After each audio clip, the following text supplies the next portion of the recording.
was a mental health therapist who never looked inward. Yikes. You That's a know, that's I a mean, yikes.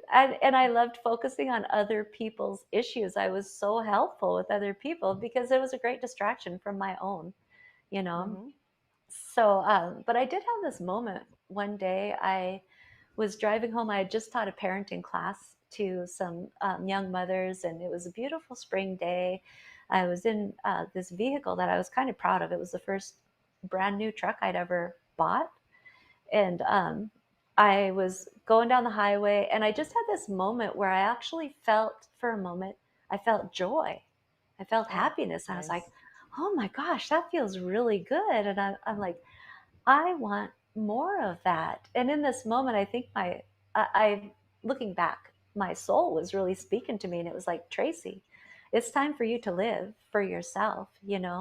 This is, it's time to make changes. And I was really kind of overwhelmed with this really beautiful feeling of joy.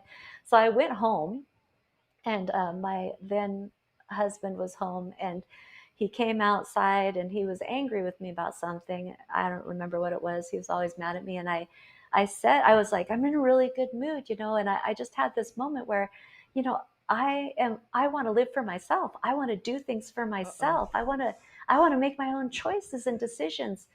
I was so oblivious to the situation that I was in. I thought, if he loves me, he'll be on board with this, right? And he looked at Hmm. me and he said, what about me? And Uh-oh. that moment was like the big slap in the face. And that was the beginning of what I call a fight for my life, a fight for myself.